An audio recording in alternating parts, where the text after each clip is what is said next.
Fresh Morning. Fresh Morning. Avec Gina, on va dans le petit clin de civique. Gina, tu disais qu'on parlera de Covid ce matin. Oui, on parle de Covid-19 parce que comme vous le savez, nous sommes tous dans le même combat. Nous sommes tous dans le même combat, cependant, les problèmes de communication et de compréhension font en sorte que on se retrouve aujourd'hui dans une situation qui tend à se cristalliser.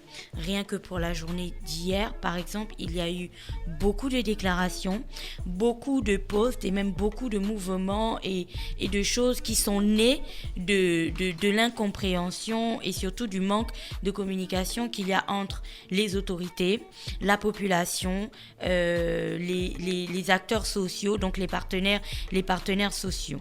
Alors, de quoi est-ce qu'il s'agit exactement ? Vous savez que les dernières mesures prises par le gouvernement pour venir en fait à bout de cette seconde vague de Covid-19 dont on fait face sont des mesures qui sont jugées trop drastiques, trop dures et définitivement compliquées à respecter. On va donc commencer par les arguments du gouvernement qui met en avant la flambée en fait de nouveaux cas d'infection, qui met en avant l'incivisme des populations dans le respect du port du masque, dans le respect de la distanciation physique, dans le respect de certaines mesures de base qui devraient nous permettre d'éviter la maladie.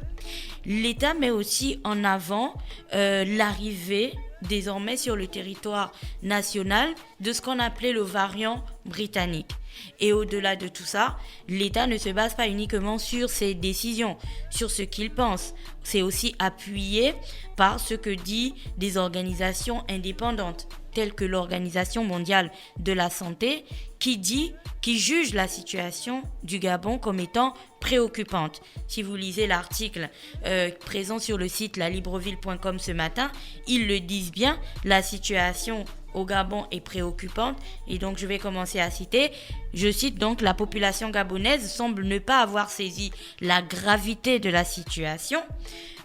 Écrivent donc les experts de l'OMS qui évoquent un non-respect généralisé des mesures barrières et le respect parcellaire du port du masque. Donc on sait aussi que d'un point de vue d'une organisation telle que l'Organisation mondiale de la santé, l'article est disponible sur le site lalibreville.com, telle que l'Organisation mondiale de la santé, la situation est aussi assez inquiétante, la situation du Gabon. Donc c'est tous ces arguments-là qui ont conduit en fait les autorités à prendre les décisions que nous avons pu tous écouter vendredi dernier, qui sont des décisions assez restrictives et assez difficiles. À ces décisions, bien entendu, les décisions qui étaient annoncées vendredi, certaines d'entre elles ont commencé à être appliquées samedi, notamment le couvre-feu à partir de 18h. Et là, on a vu les scènes d'embouteillage un peu partout dans Libreville et tout, pour les populations qui essayaient de rentrer chez elles.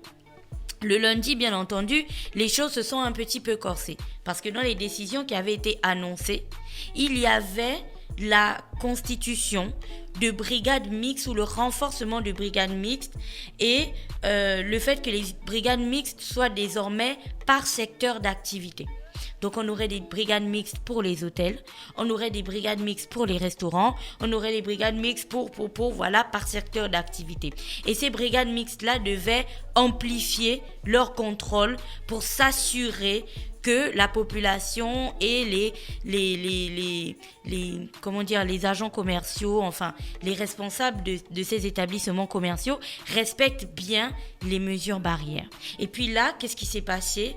On a commencé à voir en fait différentes vidéos de descente en fait de brigades mixtes dans certains espaces, et on l'a vu d'ailleurs hier au journal télévisé où le ministre de la Santé lui-même a fait une descente au marché de la gare routière pour sensibiliser les vendeurs de friperies Parce que, bien entendu, comme vous le savez, la friperie, la vente de la friperie avait déjà été interdite. On dit sensibiliser, et je pense que tout le monde a bien vu sur les images comment des agents de forces de défense et de sécurité étaient en train d'enlever en fait les vêtements des cintres ou des présentoirs en fait de ces vendeurs de friperie qui n'avaient pas respecté la mesure et qui ont été pris en fait la main dans le sac par le ministre qui a fait une descente et ses équipes.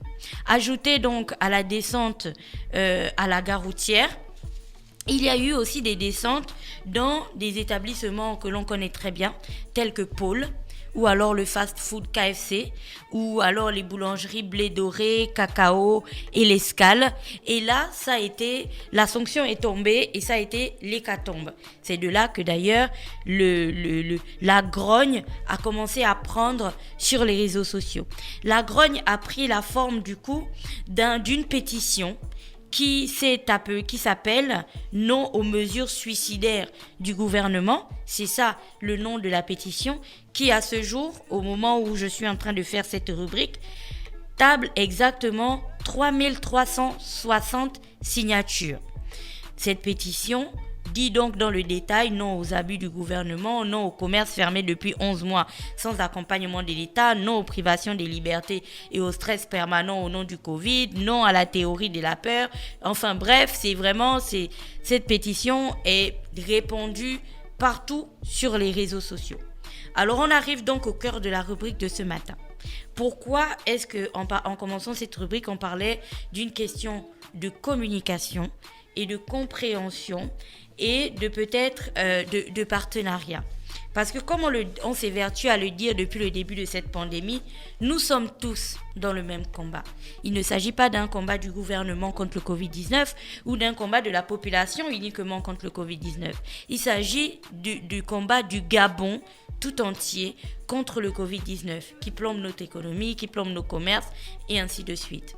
Ce que d'un côté, la population réclame, c'est bien entendu d'être intégré ou de moins d'être considéré dans les mesures qui sont prises. C'est-à-dire qu'en prenant la mesure du couvre-feu à 18h, or le travail s'achève à 16h30, vous comprenez que c'est très difficile pour certaines personnes, sinon pour la majorité d'entre elles qui ne sont pas véhiculées. Même quand vous êtes véhiculé, vous tombez quand même dans les embouteillages. C'est très difficile pour tout le monde actuellement de rejoindre son domicile dans le laps de temps qui est imparti pour le faire. À côté de ça, vous avez ceux qui doivent quand même aller récupérer leurs enfants encore, donc les enfants qui terminent désormais les cours à 15h, ceux qui doivent récupérer leurs enfants et quand même essayer de rentrer à la maison. Les scènes d'embouteillage sont présentes partout. Les scènes de population qui s'agglutinent à l'arrière de pick-up d'individus de bonne volonté voulant bien les avancer d'un point A à un point B sont aussi répandues un petit peu partout. C'est-à-dire qu'en essayant de résoudre le problème de l'agglutinement, on dit agglutinement ? Agglutiner. En voulant résoudre le problème du regroupement des personnes à un point A, on s'est retrouvé dans une situation où en fait on a déplacé le problème. Parce que le nombre de personnes regroupées au bord de la chaussée à discuter les taxis ou les transports en commun, c'est ce même nombre que l'on avait voulu éviter en mettant des mesures pour permettre aux gens de garder la distanciation physique normale. On poursuit avec, ça c'est pour la mesure du couvre-feu. On arrive à la mesure de la présentation du test Covid négatif obligatoire désormais pour aller au restaurant.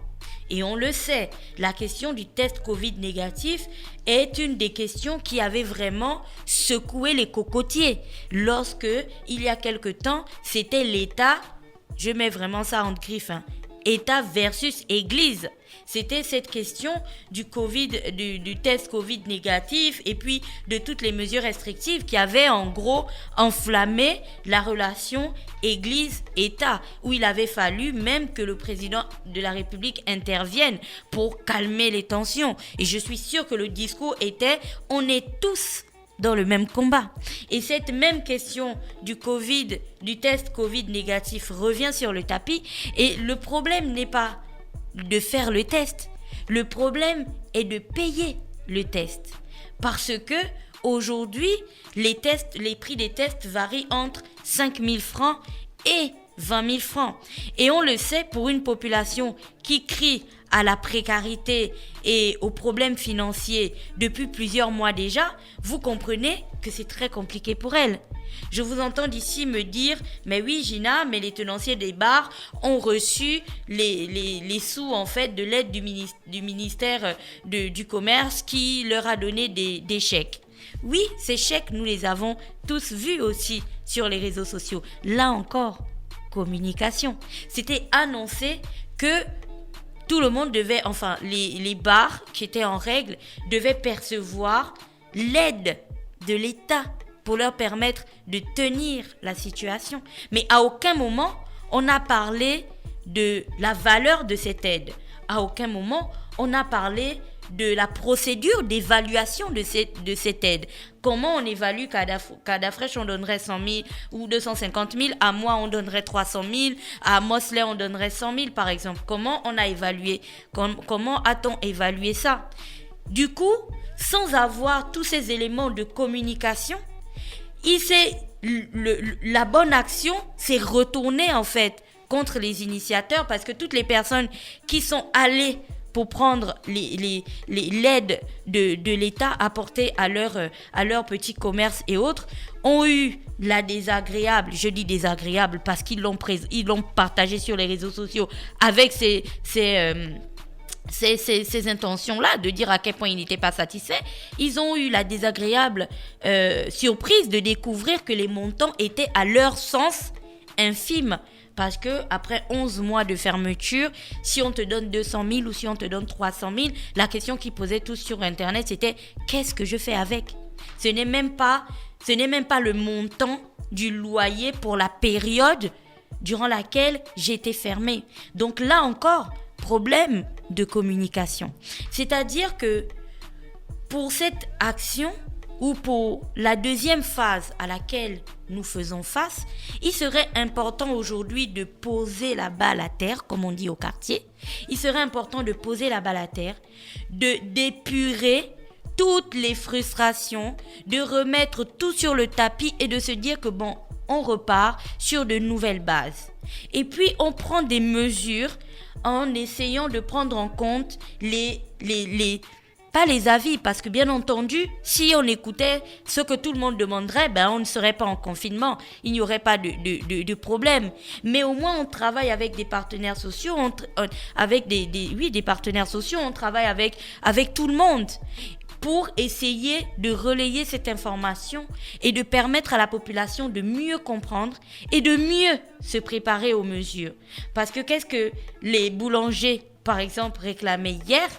Qu'est-ce qu'ils boudaient ? Ils boudaient le fait qu'on leur a demandé de manière automatique, sur un contrôle soudain, de présenter des tests négatifs de leur équipe et qu'ils devraient, ces tests, comme vous le savez, vous l'avez tous écouté dans la conférence, sont valables 7 jours. Et ils disaient qu'une équipe minimale pour une boulangerie, c'est 40 personnes. Donc vous prenez 40 personnes et vous leur faites faire des tests chaque semaine. Et des tests payants. Où vont-ils trouver cet argent ? D'où leur communication de « nous allons fermer ». Mais dans le cas où les boulangeries fermaient, parce que ce n'est plus le cas, bien entendu, la mesure a été levée, ils ont discuté avec le ministre et tout. Dans le cas où les boulangeries fermaient, mais on est tous en fait dans les problèmes. Parce qu'en gros, on a maintenant une autre difficulté qu'on va mettre sur le tapis, où les populations diront « écoutez, nous on n'arrive plus à manger du pain ». On trouve que ces mesures ne sont pas normales. Et donc, je pense qu'il serait important à l'heure actuelle de prendre très au sérieux cette clameur qui monte en fait. Les discussions, les voix des personnes, ce qu'elles disent, il serait important aujourd'hui de les écouter. Il y a des relais dans les arrondissements. On a les maires, on a les responsables d'associations, on a plein de personnes en fait et plein d'entités qui pourraient chacune à leur niveau expliquer, faire comprendre simplement les mesures. C'est pas que la population est vraiment très machin qu'elle ne comprend pas les mesures, mais c'est laisser aux gens le temps de les assimiler. 1. Numéro 2, mettre en place des systèmes d'accompagnement, c'est-à-dire le travail finit à 16h30, vous devez rejoindre votre domicile avant 18h. Dans ce cas, mettez en place des systèmes pour le transport des personnes comme cela avait été le cas lorsque nous étions en confinement total, vous vous souvenez, où le président avait annoncé que le transport serait gratuit. Et lorsqu'on était en confinement total, souvenez-vous, on n'avait pas ces personnes qui criaient au problème de transport. Du tout. Sauf qu'aujourd'hui, c'est revenu sur le tapis parce qu'on ne sait pas où on en est exactement aujourd'hui. Et en ce qui concerne les opérateurs économiques, il va bien falloir, parce que dans les différentes réunions qu'il y avait, vous savez qu'il y avait ce projet de relance de l'économie en temps de Covid. Mais on relance l'économie avec des opérateurs économiques.